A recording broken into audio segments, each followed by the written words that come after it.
Welcome to Moving Iron with Casey Seymour and Greg Peterson, the podcast for anyone and everyone involved and interested in the business of ag equipment. If you want to understand what trends and market forces are impacting the price of your iron, you've come to the right place. Buckle up, it's time to move some iron. Hello and welcome to Moving Iron Podcast. This edition of the Moving Iron Podcast is brought to you by John Deere.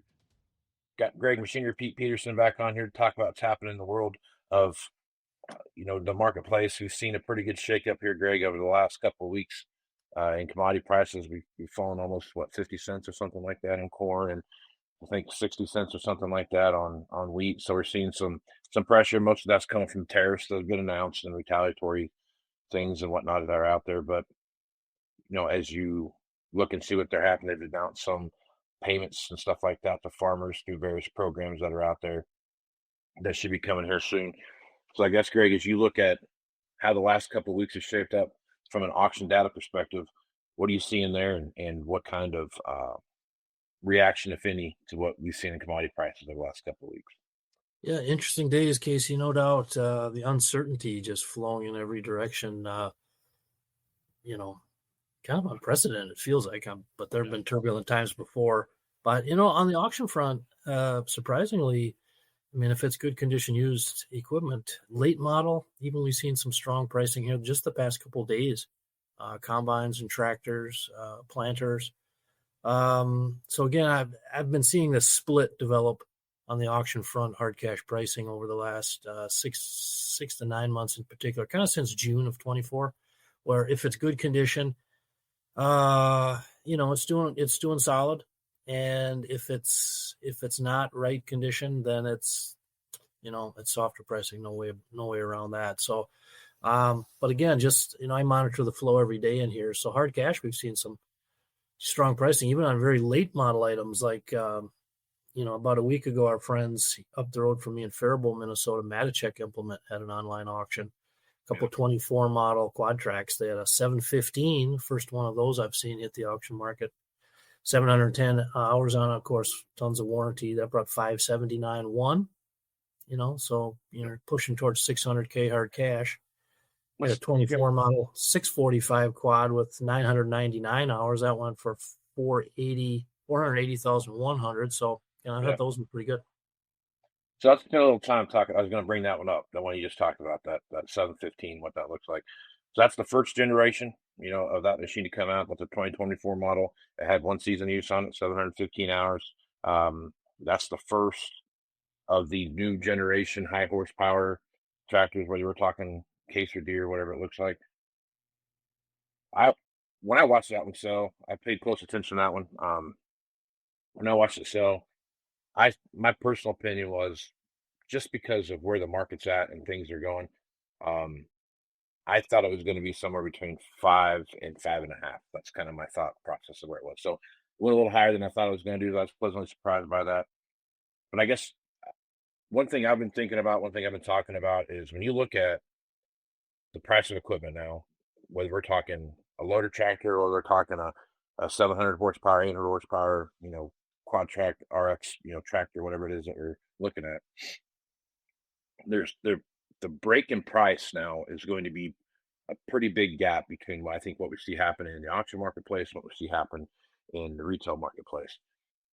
It feels like to me, I've been saying this for 10 years, that the ag equipment space is slowly transitioning to a construction equipment space kind of focus, where the amount of equipment that's out there and the dollars associated with that, more and more stuff is going to auction. It used to be, when I first started in this business, something went to auction, it was either a pile of crap or it was 30 years old, right? That was kind of what you saw. Now you're seeing this stuff go to auction over the last 10 years, where you're starting to see a lot of this 1-2-year-old stuff is really dominating the auction space, right? Now that's because of the amount of that stuff that's out there, but also it feels like you hit a saturation point in an area, and then that's kind of like your next best option for that.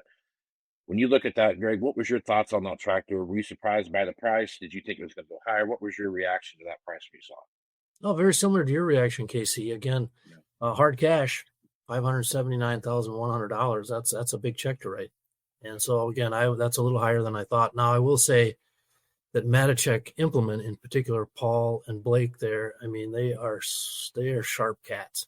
And you have to, what I do is, break down how that auction was marketed. Now, I mean, one thing they did, they actually ran a TV commercial on our Machine Repeat TV show the week before the auction.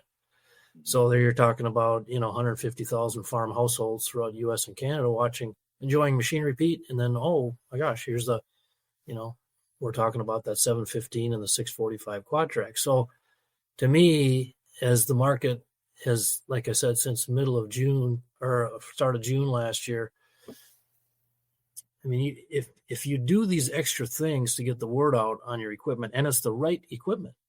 Right. Now they're the first one at auction, so obviously that catches a lot of interest. And what's a new one cost? So that price break, like you say, is so big that it's getting interesting. But bottom line, that's higher than I thought it would bring. But I have other similar examples from just the past week. I mean, DPA auctions, our friends out of Nebraska there, they had an interesting one. It was Monday, March 3rd. They sold a 23 model Deutz Fair 8280 TTV Agrotron Warrior Special Edition, metallic green paint. That baby just looks sweet. Yeah. We posted a picture of it on our Machine Repeat Facebook and Twitter. And 251 hours, came out of Brentford, South Dakota. That went for $291K. So Deutz, you don't see as many of them, obviously, but pushing $300K. But there again, DPA markets very, very well. So we had done a social promo on that one. So, other examples.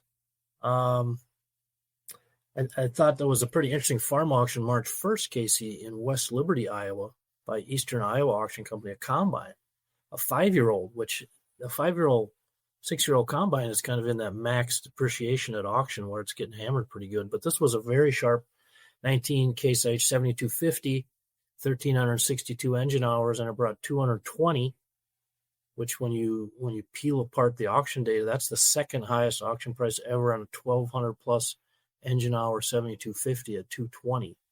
So, but there again, they did some, pre-auction promotion, getting it out to our audience. And when you do that, it helps the price. Yeah, I mean, marketing is the biggest part of any auction, right? You got to let people know what you got, just like anything else that you're selling. But the thing about the auction is that it's very time sensitive, and that you also need to highlight the attributes of the auction that are going to bring people's attention to that, right? If it's a classic tractor, or if it's a 1-year-old tractor that's got hardly any hours on it, or you tell a story behind that. That's one thing I used to try to get a lot of sales guys to do, was talk about the story behind the story, right? Like the guy that owned it, why did you do what you did, and those kind of things. Tell that story, make people kind of more interested in what was going on around that. I actually think I've sort of been I don't want to say preaching on this kind of topic, Casey, but for auction companies and dealerships, and I come from a dealer family. My family goes back to the early 60s. My dad was a third-gen dealer, Western Minnesota, where I grew up.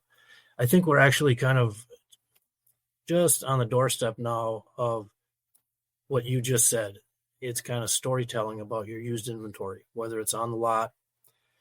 Auctions lend themselves to a certain day. Hey, the sale's on April 10th.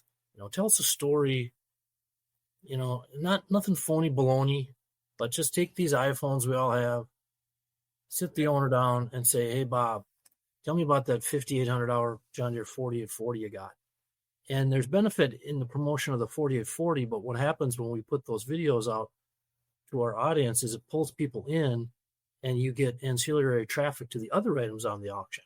So just like you said, find your story point, pull people in, and then they might go, oh, by the way, hey, what tell me about that 2680 high-speed disc you guys got.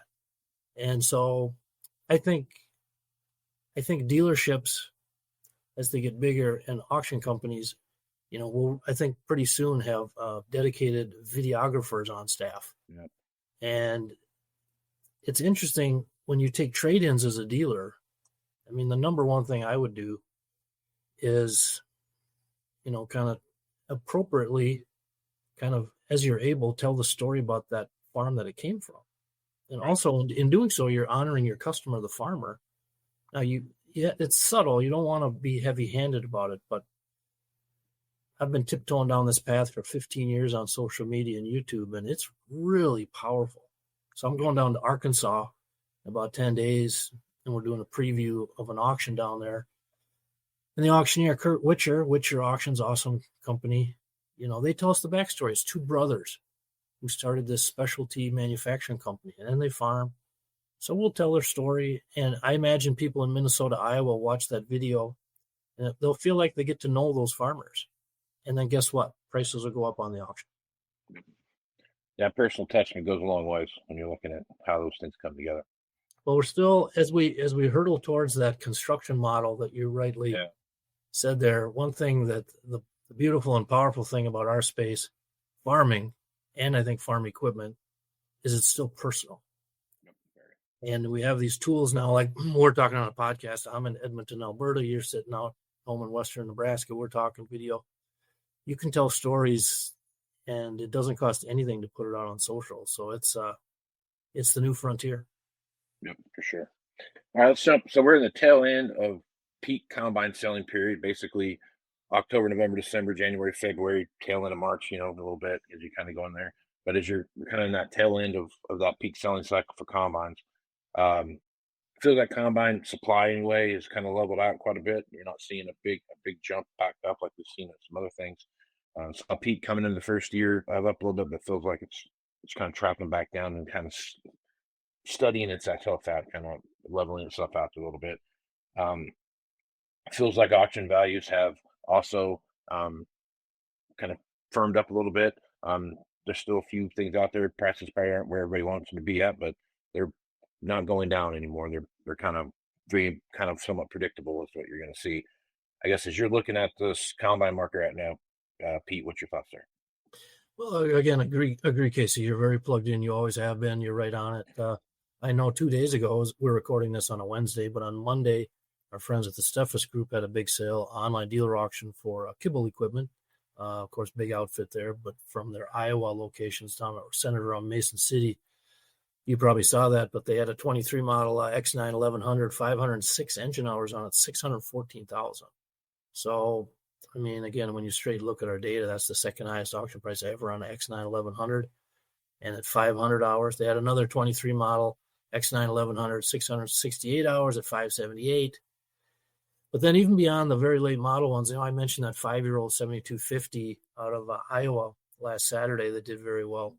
I know Sullivan Auctioneers, Big Iron, had a sale yesterday, online farm auction out of Streator, Illinois, that had an interesting tractor and a combine. So the combine was a 15 model S660. So again, doing what I do, I pay attention to the 1 and 2 year old stuff, but I pay attention right back down I don't care how old it is. I don't care if it's a John Deere 45 or 55. Right. But this S660 15 model at 1,506 engine hours on it sold 146 and a quarter. Now S660s are interesting because of that S600 series just got pummeled last year at auction. I mean, so the average auction price last year on an S660 dropped 31.2%. It went from 140, just over 140 in 23, down last year to 96,507. So here you go. You had a nice one that sold yesterday for 146 and a quarter. And Sullivan Big Iron also, they sold a lower hour one for 182.5 at the end of January out of Streator, Illinois. So I see some, just like you said, I see some footing going in there, stabilization on the used combines. And I think it is based, like you said, around the volume situation is kind of somewhat stabilized versus, 23 into most all of 24. Dealers were just being so aggressive, working out from under that excess level of used. Yeah. The 660 has always been I love watching those machines go through the marketplace because you can always tell where they're at when they sell and who's buying those machines, because typically whoever wants that machine, right? There's a specific reason they're looking for that specific model. That Class 6 combine, when I first started in the business, that was the creme de la creme, and it was the biggest one that you could possibly get. Right. Class 7 will never get any bigger than the Class 7. Here we are, Class 11 combines. But, watching those things work through, you can tell where those are at, where they're selling to, and what kind of operation those folks have. And it's typically smaller fields, smaller, more roading, those kind of things that come into play when you look at those. And it's interesting to watch that particular class of combine. So Yeah, absolutely. Our auction data shouts that fact that the smaller class holds its value better over the years. In fact, we probably talked about it a couple weeks ago on the podcast here, but I think it was February 1st. We filmed an auction for our TV show down in Seven Springs, North Carolina. It was a sale by Jason Aycock Auctioneering. And Jason is a fantastic auctioneer. I just love watching his sales. But he had a farm guy there. His name was Glenn Rouse. His son passed away, so he was selling his equipment. It was kind of a sad deal, but Glenn was an awesome guy. He had a 9670, so a little older, but I mean, just sharp. I mean, just Glenn and his son were just meticulous, right? And now it's in the South. It's in Northeast North Carolina. It had 2,122 engine hours, I think, but it brought 122,000, which we're standing there filming it. And as the bidding kept on, I was like, oh, just like we talked about before, it's like, whoa, this is shooting even higher than I thought it might go. And I think that 122 was the second highest auction price ever on a 9670 over like whatever it was, 2,100 engine hours. But again, on that auction, we showed up a day before, so we did a 40-minute walkthrough of the video with Glenn, the farmer, with the iPhone. Glenn, tell me about your combine. Glenn, tell me about your sprayer. And by the way, his sprayer was right next to the combine. That was a 13 model John Deere 4730 with, it had kind of higher hours on it, but I mean, it's the same thing. It was just super sharp. And that went for 104, which was the tied for the second highest over that hour range.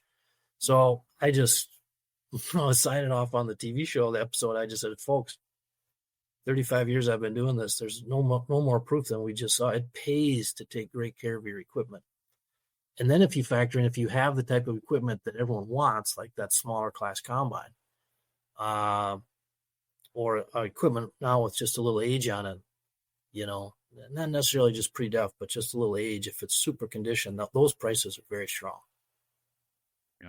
And again, that goes back to what you said, that price gap between the new stuff is always drives that, the value of the good used. Yep, for sure. Last thing here, Greg, and we'll wrap it up. We are going into a lot of places right now, see some field work if it ever quits snowing, some of these places, but we're starting to see some field work happen.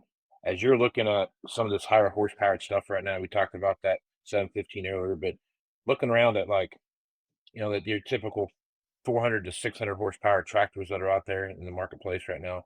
As you're looking at those machines, Greg, those big four-wheel drives, quad tracks, John Deere RXs, those kind of things, what are you seeing there? Because it feels like to me, I have this theory that when four-wheel drives are really hot, sprayers are really cold. And when sprayers are really hot, four-wheel drives are really cold. And it has to do with strip tilling or no tilling and those kind of things. About every 4 or 5 years, you start seeing a big peak in tillage and big horsepower tractors and those kind of things, and it kind of dies off and sprayers come back.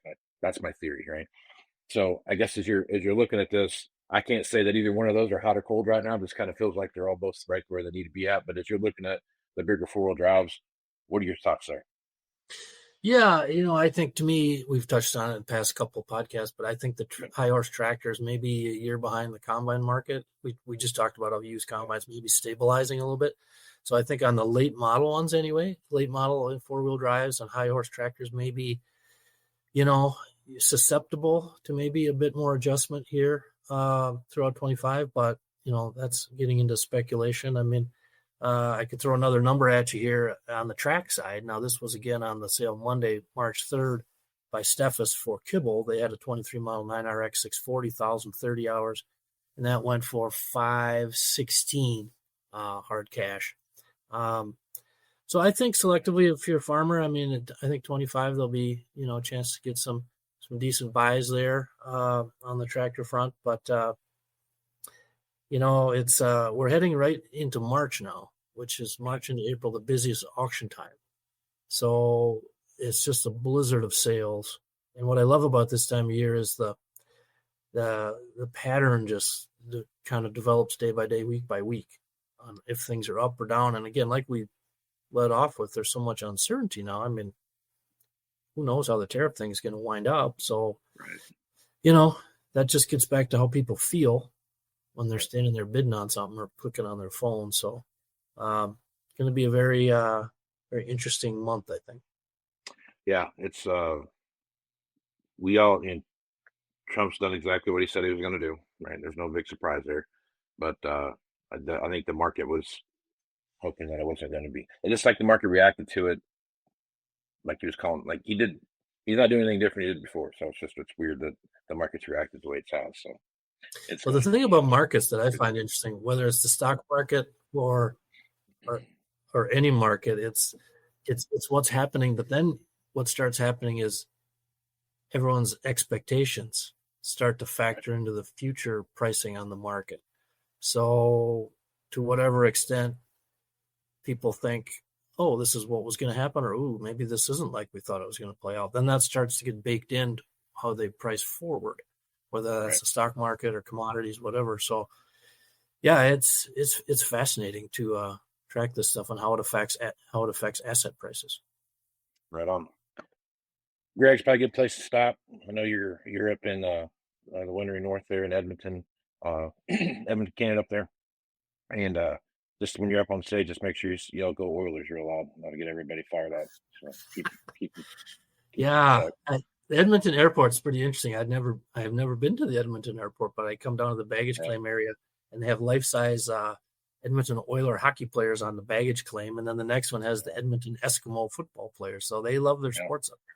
It's fun. Great people up there. Yeah. Cool spot up there. So take care of yourself, Greg. We'll talk to you again next week, man. Sounds great, bud. Looking for more accuracy, more productivity from your current planter? Let's get exact with precision upgrades from John Deere. Start with Exact Emerge and get accurate singulation and spacing at 10 miles per hour. Or choose Exact Shot to promote early root growth and cut fertilizer costs. And with Furrow Vision, save time by verifying seed depth right from your cab. Visit johndeere.com/planner upgrades and see why nothing runs like a deer. All right, welcome back to the Moving Iron Podcast. We are at Commodity Classic 2025. I've been here this whole week, and I've got Kyle Berry and Clint Schaffer here with me to talk about precision upgrades here with John Deere. So, guys, this is one of my favorite topics to talk about. So I think this is the future of agriculture, especially on the equipment side when you look at stuff. And I think the biggest reason for me that I say that is you look at we're sitting underneath the boom of a Hagie sprayer, and they're a brand new one of those is pretty pricey. And not everybody can get one of those, but the technology associated with that sprayer you can get, right? So I think that's the cool thing I like to talk about when you're looking at these upgrades. But before we get too far into that, Kyle, why don't you go ahead and introduce yourself and what you do for John Deere? Yeah, my name's Kyle Berry. I'm the manager of Precision Upgrades Marketing. So myself and my team wake up every day thinking about how do we get more technology onto machines that customers already own. So I've got a team of folks that are spread throughout the U.S., working with our dealers and our customers every day around product compatibility and how do we get more technology on those machines. Like you said, it's not everybody has the means, especially in these times, to go out and buy new. And so having a full portfolio of products that allow us to meet the customer where they are, take the machines that are already in their sheds, upgrade them to the latest technology, whether it's planters, sprayers, combines, air seeding, you name it, tractors, you talk about autonomy, like that's where Precision Upgrades really fits with those customers. So it's really exciting. Awesome. Clint? Yeah, so Clint Schaffer, I'm the product marketing lead for Precision Upgrades. And, similar to Kyle, the team and I, we wake up every day and we're thinking about how can we bring that latest technology and add value to that farmer's operation. And it's really fun to be able to see a lot of that latest tech that we usually associate with new pieces of equipment, being able to bring those into that planter that's sitting there in your machine shed, right? So how do we get that to that latest technology? And through Precision Upgrades, we have some great options there. So let's start with planters first. I think that's probably the easiest place to start because it's the one that's probably been out there the longest that people can relate back to. When you look at a planter right now, I like the idea of being able to take a older planters like you talked about and put the existing bar and just retrofit that with a whole row unit, right? And working through those things. Talk through a little bit of the process. If I want to go do this to my planter, what are some of the things I should be taking into consideration? And what are some of the things that I should be looking for that I should be getting, kind of what's the end product look like and how do I go around that process? Yeah, one of the things that I'd look at, just talking about the row unit specifically, right? Focusing on that Precision Upgrades kit, we actually call that our ultimate planter upgrade. And the reason why we call it that there, Casey, is because, like you said, you're taking it down to the bar, right? You're stripping everything off, you're rebuilding this. All brand new, customized row units. You're selecting all of the different pieces that are going onto that row unit. Do you want pneumatic closers? Do you want pneumatic closers or row cleaners, closers, spoke gauge wheels, right? All those different pieces. And then you get to the meat and potatoes of it is what meter do you want? Do you want, the MaxEmerge 5E electric meter? Or do you want to jump into that high speed, high performance meter with ExactEmerge and brush belt, right? So you kind of customize it. So that's kind of step number one is what are all those tools that are necessary for your operation? I would also then be looking at what kind of shape is my current bar in, right? If I'm going to make this upgrade, I want to make sure that my bar is in good health at that point in time. So a lot of times we always say these bars are completely, they're built very, very well, right? Outside of hitting a tree with it, they're usually in pretty good shape, right? But making sure that your bar's in good shape. And the other piece too, like when you do this upgrade, how you've maintenanced your planter, right? You know how you've maintenanced that bar. But the piece around that, once you kind of make all those determinations, you select and customize your row unit. We're stripping that down all the way to the bar, taking all the wiring harnesses off, and we're rebuilding that, all brand new row units, new wiring harnesses. And a lot of times that kind of gets overlooked. You're actually getting upgraded to SeedStar 5 architecture with a ultimate planter upgrade, right? Which, we were kind of talking about just the future of upgrades. That kind of future proofs your planter, right? It's that high speed data transfer. You're ready for things like Furrow Vision and ExactShot that we'll get in here in a little bit, but really kind of future-proofing that. The other piece, Casey, is when you do that ultimate planter upgrade, you're also getting a new PIN number, a new serial number for that bar that really signifies that you did this upgrade, right? Along with that, you're getting a year's worth of factory warranty. And in the end, let's say you did this to a 2009 planter. In the end, your 2009 planter is set up the same way that new planter rolling off the line is, right? Just on a used bar, right? And maybe a little different looking CCS tanks than what we have today. But right. But other than that, I'm talking like your main technology is now up to speed, and you're really ready to start building off of that. Yep. So I think the one thing I like about the idea of that is like we started out with, is the price associated with that, right? You can go out and buy a planter off the shelf, like you said, but you're also taking what you have and you can build that up, and how that starts fitting into people's. The conversations I've had with some farmers too is like, guys, there's a lot of situations here where you can look at this planter as the last planter you're ever going to buy, because all you're ever going to do is be buying row units until you wrap it around a bridge or something like that. This is kind of where you're going to be at. I think that's the thing that I like to look at when I'm looking at these upgrades as a whole, right? Is that I can take a piece of equipment that I already have, or I want to do this project and I go to, Big Iron or something like that and find a $30,000 planter on their sale, and then I can take that planter and turn it into what I want it to turn into. But it's the price associated with that. And as you look at today's marketplace, and I don't think this is going to change even when we come out of the slump that we're in, but the dollars associated with equipment is going to be under harsh scrutiny when you start looking at people's budgets, just because of the dollars associated with them. Conversations that you have with people about this particular topic, what are some of the stuff you're hearing about? Hey, this is what this did for my operation. Hey, these are some of the savings I saw from it. Yeah, I mean, a lot of it comes into really what upgrade journey you're on, right? Because there's a lot of farmers that may be choosing to go from a 1-year-old used planter. Maybe they're looking at a brand new planter, right? And so it really depends on where you're at in your journey. But again, it really gives you that another option to say, man, I have this piece of equipment. I can end up upgrading this. I can keep it.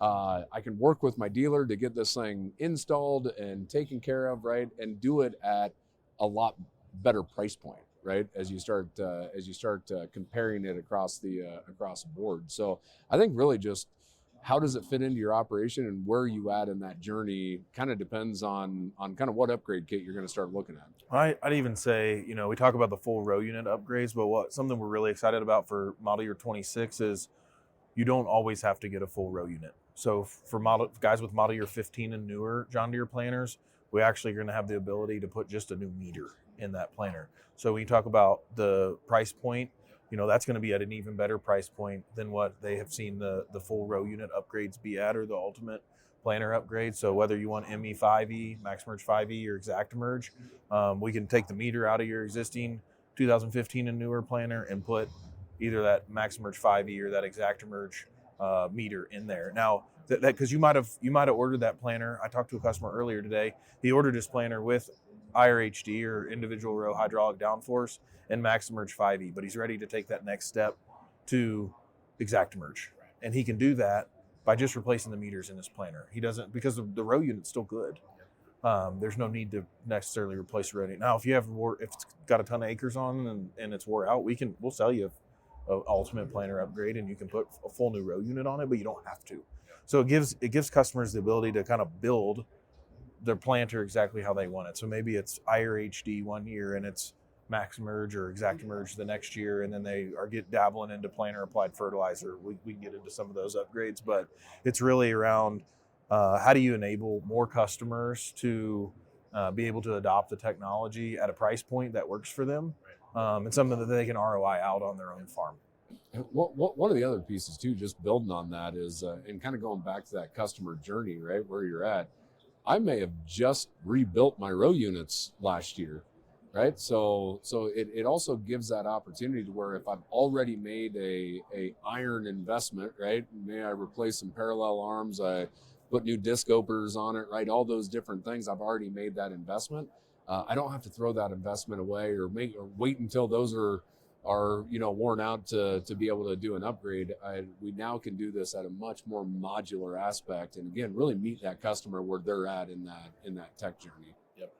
And I think that's a good point that you bring up, is like where are you at? What are you comfortable with, and what are you able to support?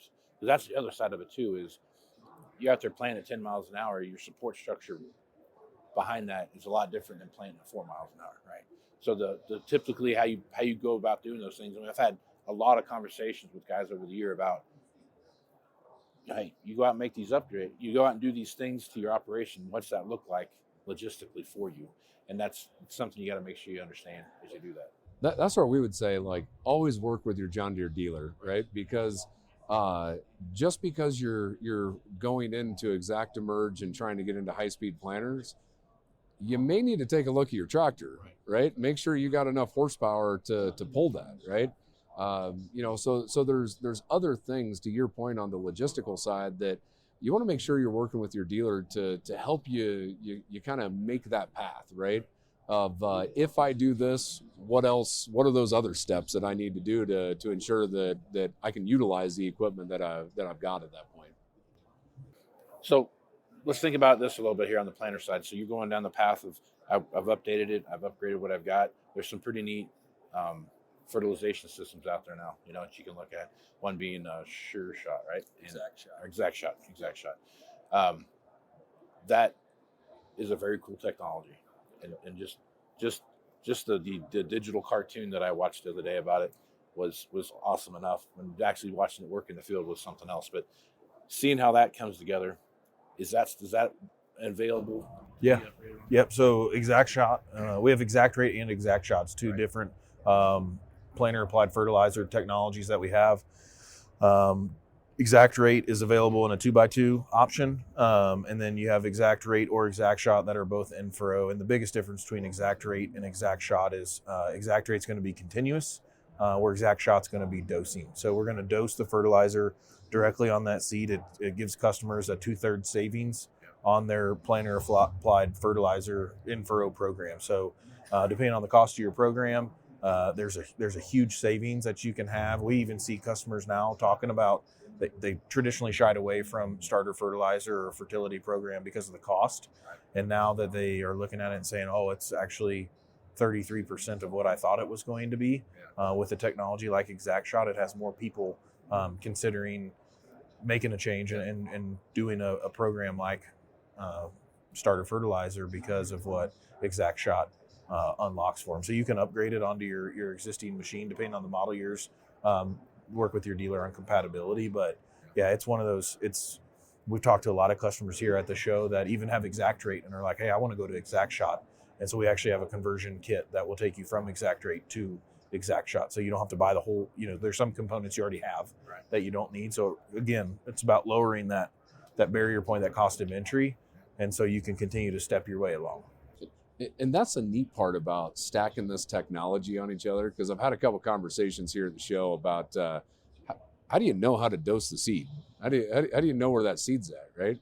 And that's being paired up with the brush belt technology that's on ExactEmerge and brush belt, where we are delivering that seed all the way to the trench, right? We're in control of that seed that entire time. So we know where that seed's at. And as soon as that thing's spitting out, that's where it's dosing it, right? So again, I always think that it's really interesting within the space of you kind of start seeing these new technologies that other technologies have enabled, right? When you take that next step, it's like, okay, now I can go the next step and the next step and the next step, right? As you're building. And I think that's the really cool thing about this. It's like that just like you talked about, you're stair-stepping your way into that technology, where if you went and got something off the shelf, you may or may not be ready for all that technology right away, right? Or you might not be sure of it yet, but you're gonna, I'll try this and see what happens. I'll tinker with this a minute. Okay, I think I'm ready to bolt this on now too. We're gonna add this different suite of things to it, and as those things go along, it gives you that opportunity as the next new thing comes out. When you're ready to make that jump, you can take the old off and put the new on. I think that's the Yeah, and ExactShot is a great example. It has the capability to do a continuous mode, so you don't have to run everything in ExactShot, but the ability to dose. We know customers are challenged to do more with less every single day, and profitability is ultimately what they're after, and being able to lower the input costs with little to no yield impact is a big deal. One of the other things too, as we start looking at some of this advanced technology, Casey, you've probably noticed probably around the booth, there's a lot of things that are dealing with cameras now, right? From autonomy and harvest, and we'll get into that a little later. But one of the neat ones is Furrow Vision. And Furrow Vision is a unit that basically gets installed right behind the disc openers. And within that, we actually have a display over here that you can end up seeing. But within that housing, there's two sensors in there. There's a laser, and then there's a camera. And what that allows a farmer to do is you can actually get a live video feed of your furrow as you're going through the field. And if some guys may look at that and go, well, what's that telling me, right? Well, if I end up looking at that furrow and I start seeing that there's a lot of trash that's coming into that furrow, maybe I sink my row cleaners in a little bit more. Try getting that trash out, right? Cleaning that furrow up a little bit. Or even looking at things like furrow formation. If my furrow's collapsing too quick, then I'm going to put a little bit more downforce. Or maybe it's too structured, I'm going to take a little downforce off, right? And then you pair that up with the laser that's actually measuring your seed depth then as well. And I always like to point out, without that technology, the only way that you get that information is you're stopping the planter, you're getting out, in my case, I grabbed about a 1920s putty knife that I think my grandfather used, right? But I'm digging through and trying to see if I'm doing a good job, right? And having a sensor like that that's running, you can now make those little adjustments when you're going through the field in different field conditions, different fields, different soil types, right? All those different things, you're able to make those changes. Because we probably all have been out there where you set your planter and you think you're doing a really good job, and maybe you don't go back there and check it as much, right? Especially after that first field's over, right? And so this really just gets that to where you can start driving maybe more productivity and be a little bit more consistent throughout that season as well. Anything else you want to talk about on the planter side? No, I mean, I think it kind of rounds out the whole portfolio, but there's a lot of stuff there, right? We just talked for however long about the portfolio, and if you're interested and you're like, man, well, I don't know where to start. Where this is a lot of information. I have no idea where I even begin. I don't know what's available for my planter or what's not. We actually have a compatibility tool on Deere.com.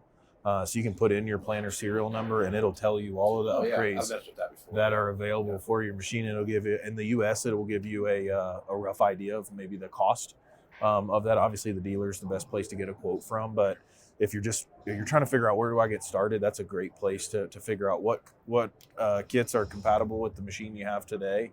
And then you can actually go through that tool and request a quote from your dealer.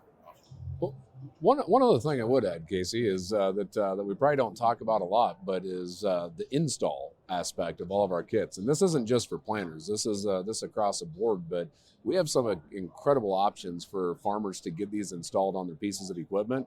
First off, they can install them themselves, right? So if you have a nice shop and you like working on things, you can install a lot of these installs or a lot of these precision upgrade kits. You can also, of course, go through your dealer, and your dealer is set up to install all of these, right? And that's another great opportunity. And then we ended up actually opening up what we call install services. And what this is we can either send a mobile crew out to either a dealer's location or a farmer's location and install it on site using our install services, or we have different regional install centers where you can basically ship your planter to a regional install center. They will do that install there, and then it gets shipped back to you. So a lot of different opportunities to get these kits actually up and rolling as well. Yep, that's the cool part about that for sure. A lot of options, and that's what you've done here. You've created options. Yeah, and the customer's in control, right? Like they get to pick what they want, how they want to do it, and sometimes I want to do a portion of the install. I want to do the wrenching part, but I'm going to call my dealer for software or whatever it might be, and so there's a combination approach. We've had some farmers that they want to do the tear apart, right? Like kind of like they want to do the demo process, right? I can rip all the rows off. I need you to come put everything back on, right? So there's all sorts of ways you can end up getting those installed. Yeah, and we have really good detailed instructions. We don't have to go super in depth on the installation, but for customers that do want to do their own install, we provide a really thorough color coded, like the parts are different colors so that you know how to do it, and it's helped with installation significantly. So, and that's available to customers.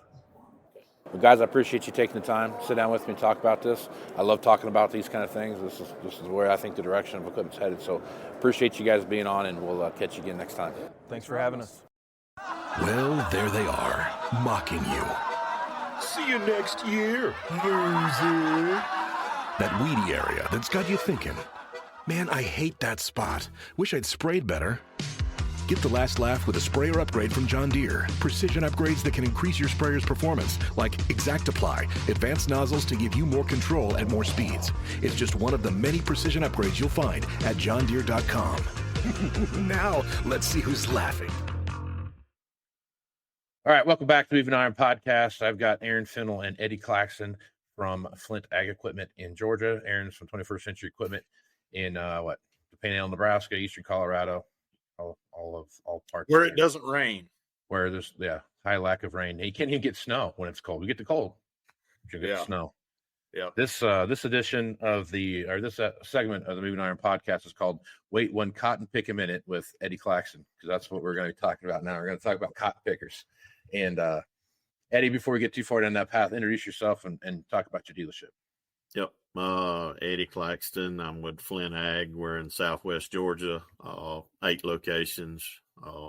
Basically, we touch right in the bottom corner of Southwest Georgia and reach over into Alabama, North Florida. 8 locations. Like I said, we're full line John Deere dealer. Mainly large ag, very big into cotton pickers and peanuts. So, right on. Okay. The cool thing about Aaron out here in the Panhandle is we have invisible blizzards, right? So we get the cold and the invisible snow that goes with it, and in the 65-mile-an-hour winds on top of it. So, like you say, 60 by 60. 60 by 60. That's right. That's right. That's right. Except yesterday it was 20 by 70. Yeah, it was a little bit more narrow of a shop than normal. You know what I mean? So, well, Eddie, cotton is unless you're in Oklahoma, Texas, and across the Arizona, I guess, New Mexico a little bit, but you start looking California, but you start looking at the deep South. That's where you see the biggest range of cotton that comes through. So it's a very segmented part of the ag business, that it's not like corn and beans and wheat and those kind of things that are grown about everywhere. So don't have a lot of opportunity to talk about that stuff, but I know it's a huge impact right now. If you look at where the equipment business is, especially for the folks in the South, cotton has not been as strong of a crop price wise as we've seen in the past couple of years. You've seen some dips in price there where profitability is not where it needs to be. And just like everything else, there's a lot of cotton pickers out there on the marketplace right now. So I guess give your, synopsis here, a little bit of what you see happening in the cotton picker market. Well, market is very depressed at this moment. Right now we're sitting at 62 cents on today. We were hoping to break that 70-cent range. That doubt that'll happen. Even looking at futures, you're looking at probably 26, 27 before that happens. Our cotton acres is down in the state of Georgia. We're ranked second only behind Texas in planted acres. And last year, every year since 1993, a little bit of history is we've been over 1 million acres planted.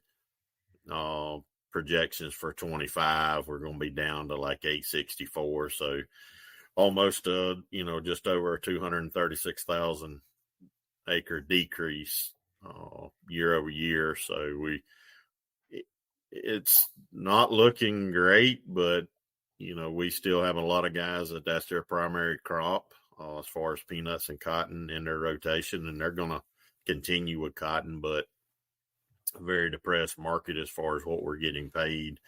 A lot of our growers lost a lot of money last year, in previous years. We're just not at a break even yet on cotton.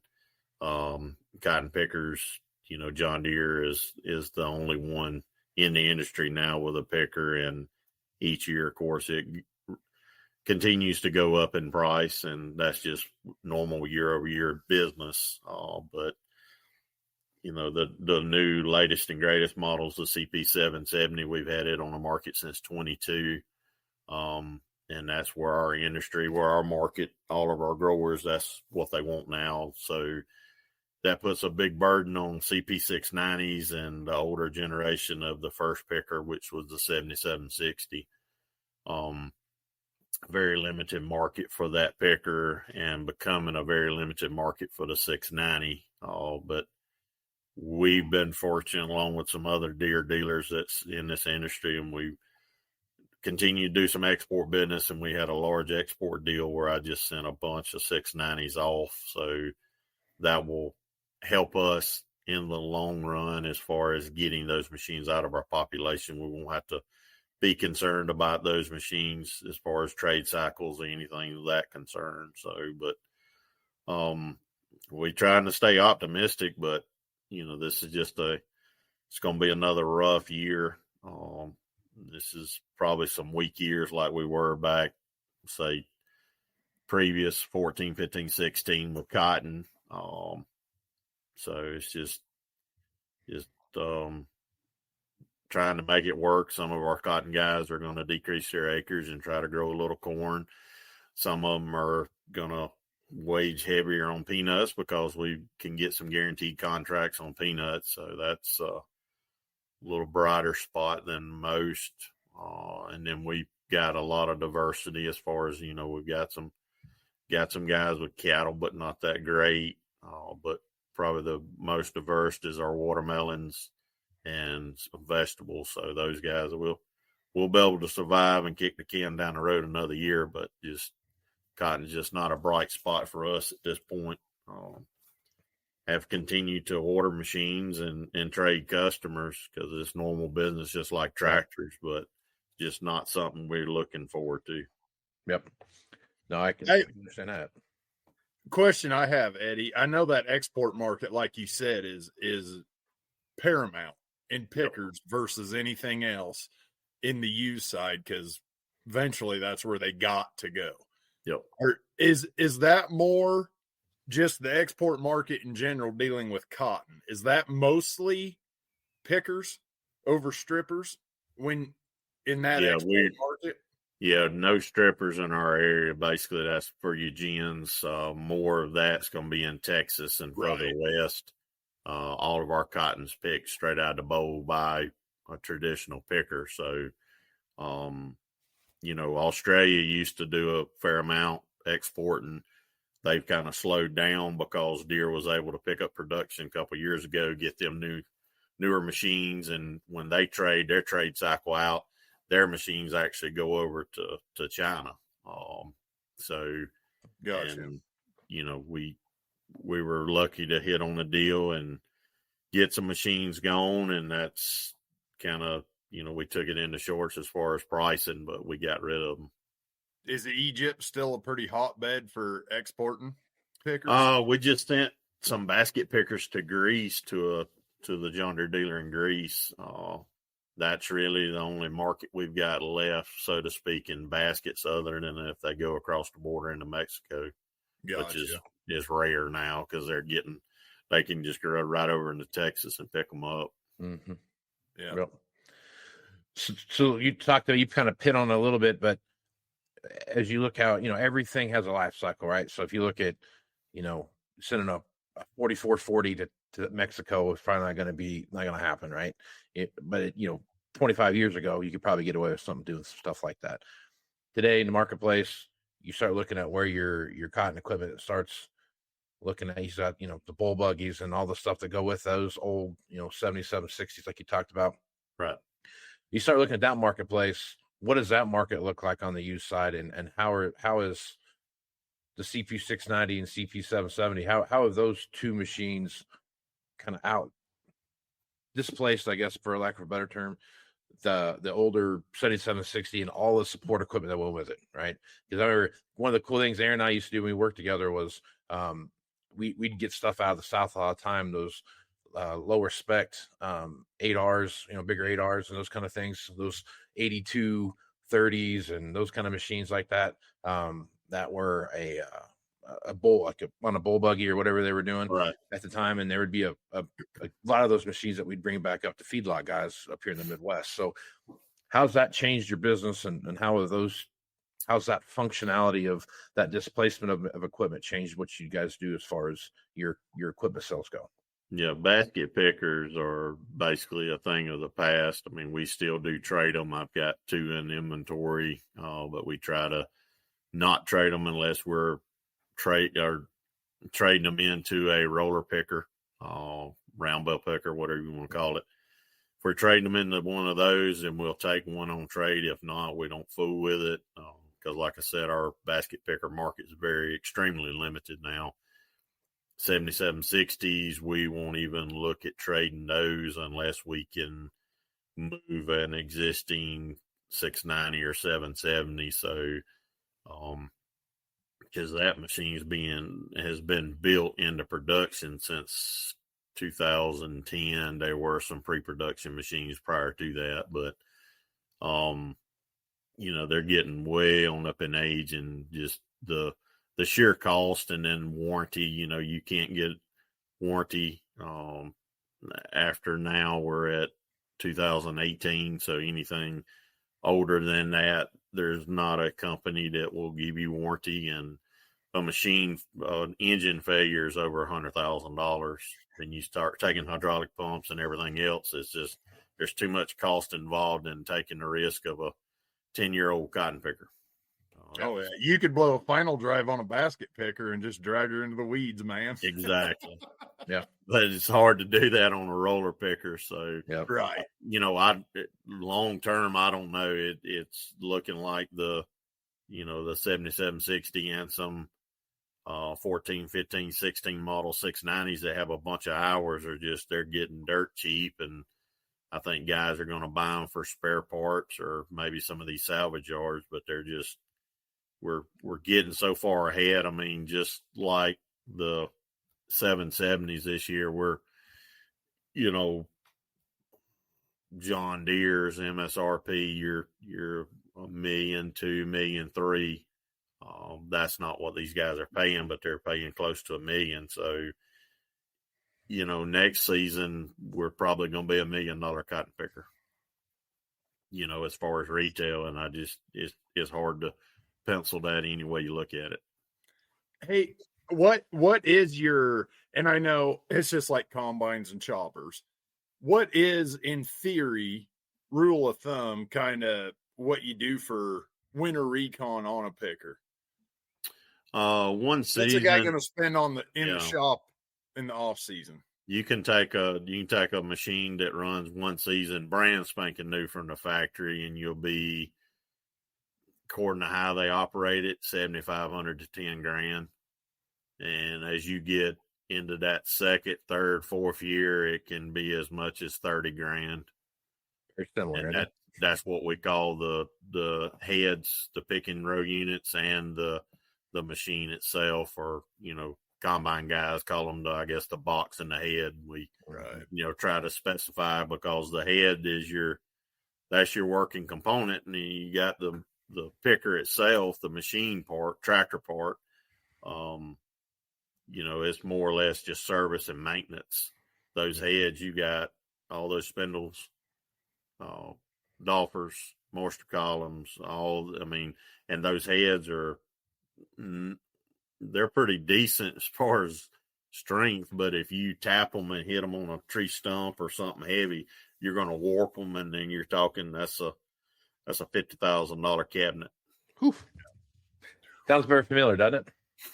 I mean, the same thing on the combine. The first year that you use a combine, you're going to spend between $5,000 and $10,000, right? And then the second year, you're going to spend another, $5,000 or $10,000. The next thing you know, the third year comes around, you're kind of hitting up against that major reconditioning point, and you might spend $25,000, depending on what you have or haven't done in the first 2-3 years, that you've had that machine.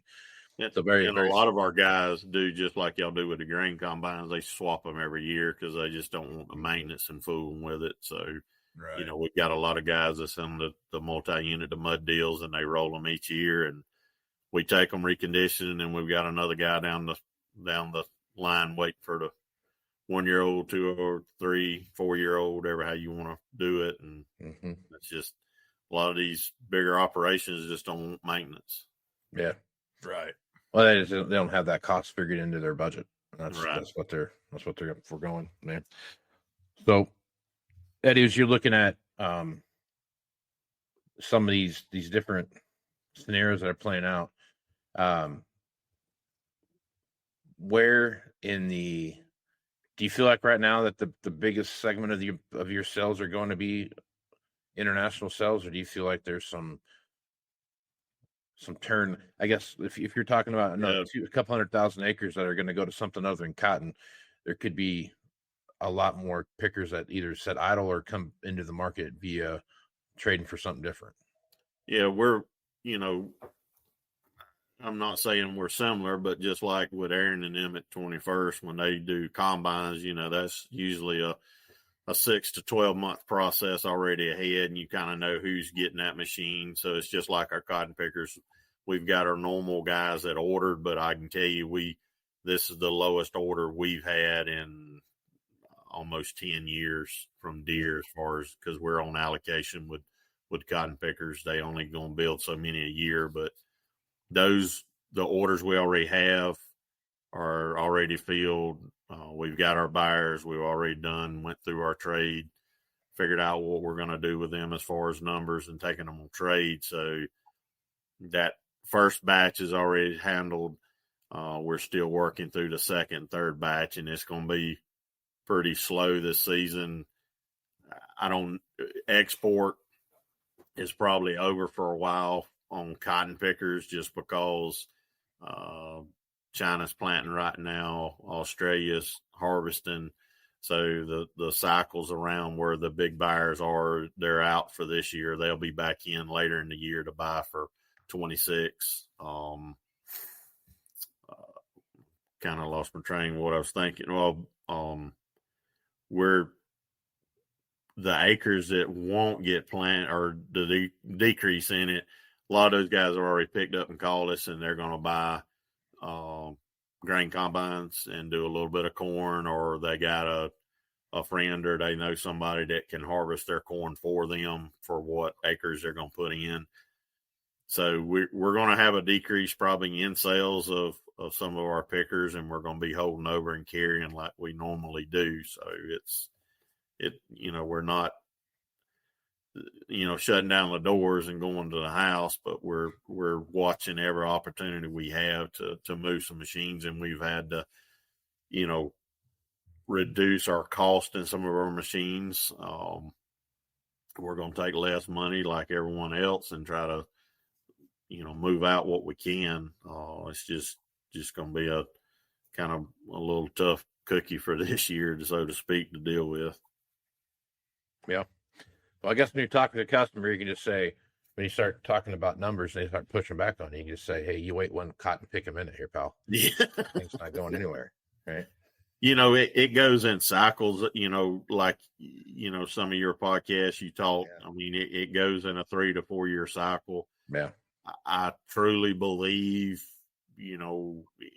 we haven't even talked about the elephant in the room, the tariffs. I actually reached out to my exporters today, and they told me, at this moment, they don't really know what the tariffs are going to do.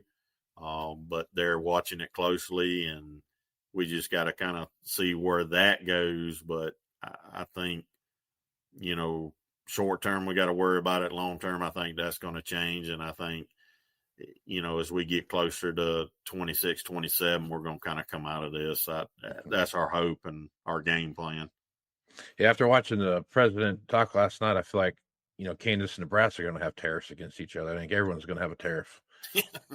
Yeah. Tariffs on top of tariffs. So it's a crazy time right now. You start looking at what they're talking about, but there's also there's been a lot of talk about these government payments that are coming out to guys and what that looks like and how those are going to play out.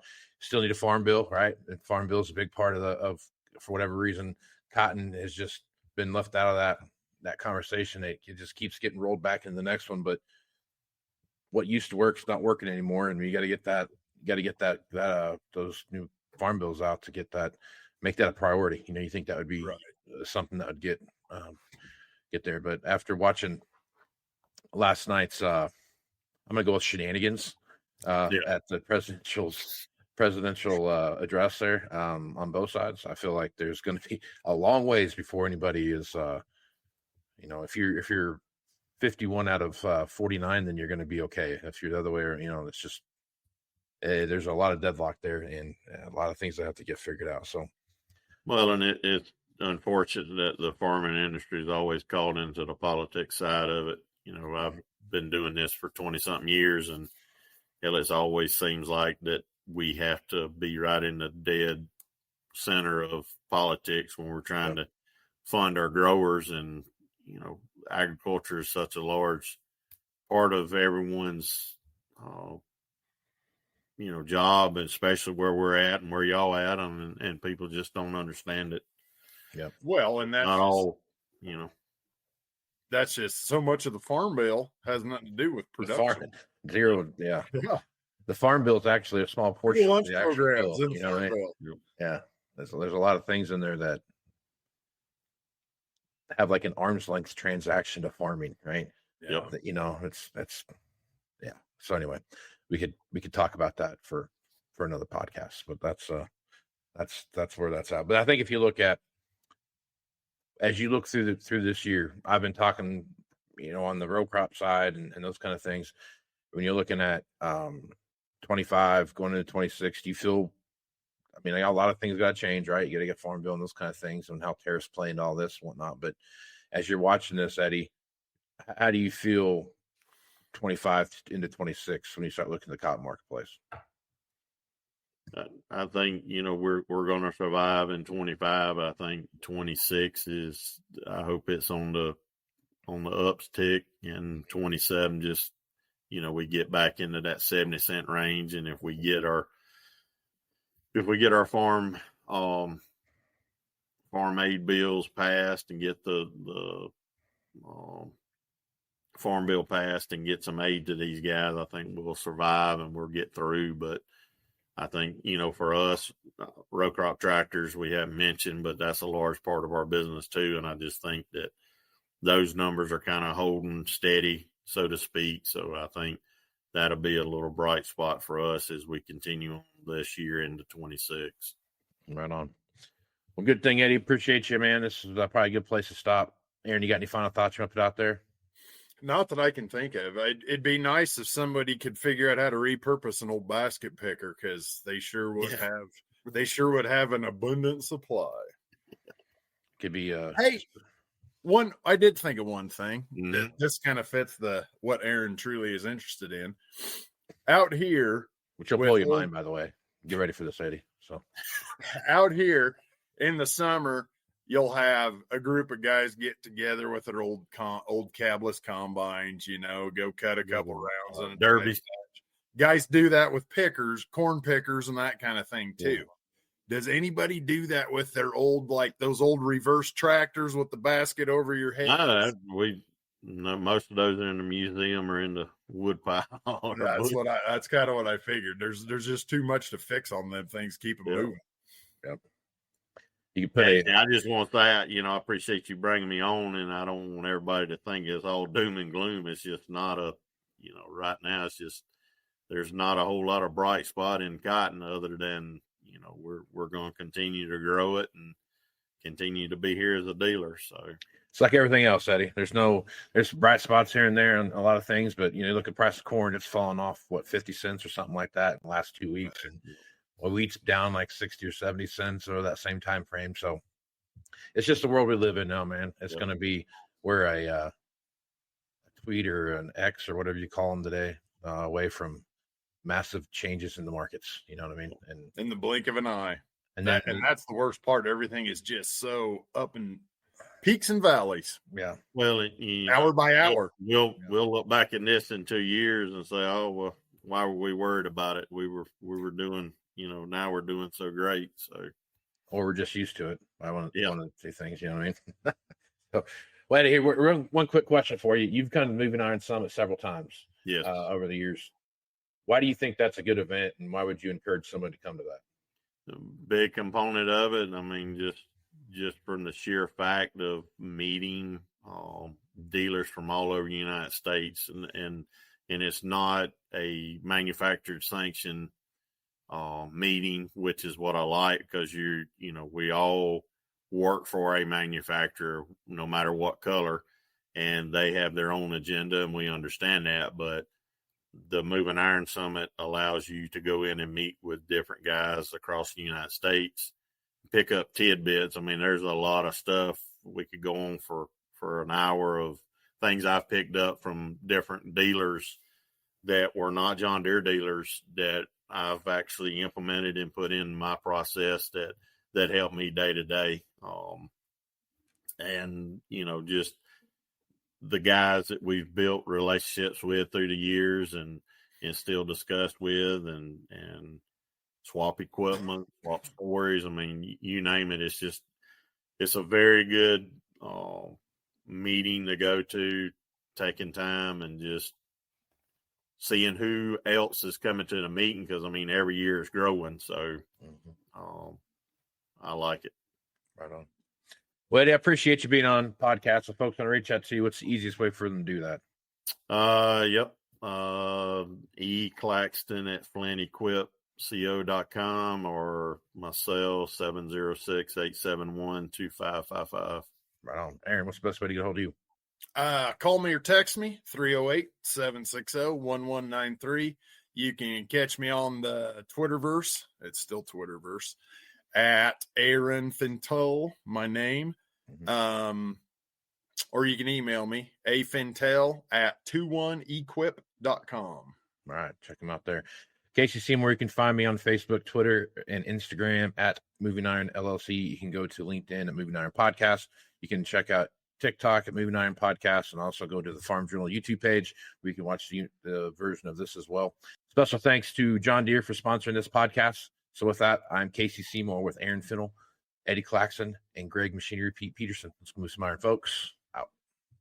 Thanks for joining us. We'll see you again next week. And remember, Moving Iron is available on Farm Journal's YouTube channel and anywhere podcasts are found. So until next time, let's move some iron.